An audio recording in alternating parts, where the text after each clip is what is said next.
পাঁচটি সোনালী সময় আছে, যে সময়গুলো একজন মুমিনের জন্য, একজন ইমানদারের জন্য অত্যন্ত সুবর্ণ সুযোগ আল্লাহ সুবহানাহু ওয়া তাআলার কাছে তার চাওয়াগুলোকে পেশ করার জন্য, আল্লাহ সুবহানাহু ওয়া তাআলার কাছে নেক আমল করে কাছাকাছি যাওয়ার, আল্লাহ সুবহানাহু ওয়া তাআলাকে সন্তুষ্ট করার জন্য খুব মূল্যবান এই সময়গুলো।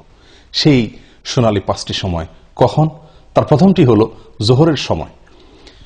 মুসনাদে আহমদের এক হাদিসে বর্ণিত আছে, নবী সাল্লাল্লাহু আলাইহি ওয়াসাল্লাম জোহরের ফরজের আগে 4 রাকাত সুন্নাত সালাত নিয়মিত পড়তেন। কোন সাহাবী তাকে প্রশ্ন করলেন, ইয়া রাসূলুল্লাহ, আমরা আপনাকে দেখি সবসময় আপনি সালাতটি নিয়মিত আদায় করেন, এই 4 রাকাত সালাত কখনো ছাড়েন না, এর হেতু কি, রহস্য কি? নবী সাল্লাল্লাহু আলাইহি ওয়াসাল্লাম তখন বললেন তাদেরকে যে, দেখো, যখন সূর্য মধ্য আকাশ থেকে, ঠিক আকাশের সেন্টার পয়েন্ট থেকে পশ্চিম দিকে ঢলে পড়ে, অর্থাৎ জোহরের সময় শুরু হয়, তখন আল্লাহ সুবহানাহু ওয়া তাআলা আসমানের সমস্ত দুয়ারসমূহ খুলে দেন, সমস্ত দুয়ারসমূহ খুলে দেন এবং সেগুলো আর তিনি বন্ধ করেন না জোহরের সালাত শেষ হওয়া পর্যন্ত। ফাউহিব্বু আন ইউসআদা লি ফিহা খায়র, তো আমি চাই, আমার কাছে ভালো লাগে, আমার পছন্দ হয় যে এই সময়ে আল্লাহ যখন আসমানের দুয়ারসমূহ খুলে দেন, এই সময়ে আমার কোনো নেক আমল যেন উপরে ওঠে, সেজন্য আমি নিয়মিত এই 4 রাকাত সুন্নাত আদায় করে থাকি।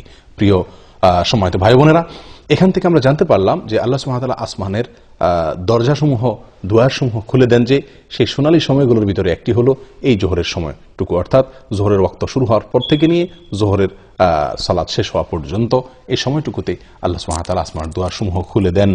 এবং এর পাশাপাশি আমরা নিয়মিত হয়তো অনেকেই আলহামদুলিল্লাহ জোহরের আগের এই সুন্নাত সালাত আদায় করি, কিন্তু হয়তো কয়জন লক্ষ্যই করি না আমরা যে এই সময়টুকু আসমান এর দরজাসমূহ আল্লাহ সুবহানাহু ওয়া তাআলা খুলে দেন। সেই কথা মাথায় রেখে যদি আমরা সালাত আদায় করি, এবং নবী সাল্লাল্লাহু আলাইহি ওয়াসাল্লামের প্রিয় ছিল যে এই সময় কোনো নেক আমল যেন উপরে ওঠে, আর সেদিকে তাকায় যদি আমরা ওই 4 রাকাত সুন্নাত আদায় করি, নিঃসন্দেহে সেখানে ভিন্ন রকমের স্বাদ, ভিন্ন রকমের মাত্রা আমরা অনুভব করতে থাকবো। এইগুলো এক সময় জোহরের সময় আল্লাহ সুবহানাহু ওয়া তাআলা আসমানের দুয়ারসমূহ খুলে দেন, যেটি মুসনাদ আহমদের হাদিসে বর্ণিত হয়েছে বিশুদ্ধ সূত্রে।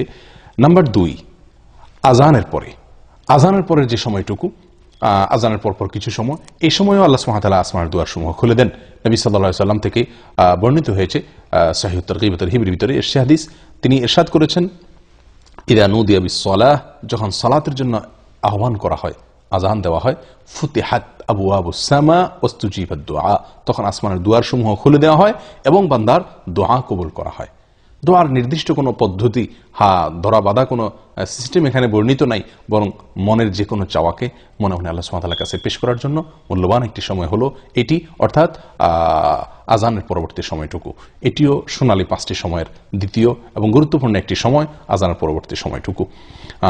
3 নম্বর যে সময়টি সোনালী 5টি সময়ের ভিতরে, সেটি হলো এক সালাতের পরে অপর সালাতের জন্য যখন মানুষ অপেক্ষা করে, এই সময়টুকু, এটিও খুব গুরুত্বপূর্ণ একটি সময়। সূরা ইবনে মাজাহ হাদিসে বর্ণিত হয়ে আসছে, নবী সাল্লাল্লাহু আলাইহি ওয়াসাল্লাম বলেন, আবশিরু আবশিরু হাযা রাব্বুকুম, তোমরা সুসংবাদ গ্রহণ করো, এই যে তোমাদের রব, কদ ফাতাহা বাবা মিন আবওয়াবিস সামা, আসমানের দুয়ারসমূহের মধ্যে থেকে একটি দরজা তিনি খুলে দিয়েছেন, এবং ইউবাহি বিকুমুল মালাইকা, তোমাদের নিয়ে ফেরেশতাদের সঙ্গে তিনি গর্ব করছেন, বলছেন যে দেখো, আমার বান্দারা আমার নির্ধারিত ফরজ সালাত আদায় করার পরে অন্য ফরজের জন্য তারা অপেক্ষা করছে।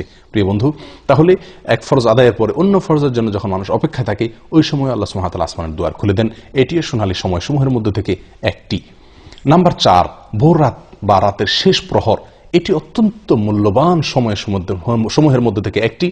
আল্লাহর কাছে বান্দার আরজি পেশ করার, আল্লাহর কাছে বান্দার চাওয়াগুলোকে উপস্থাপন করার, দোয়া করার অত্যন্ত মূল্যবান সময়, বলা যায় সবচেয়ে সেরা এবং শ্রেষ্ঠ সময়।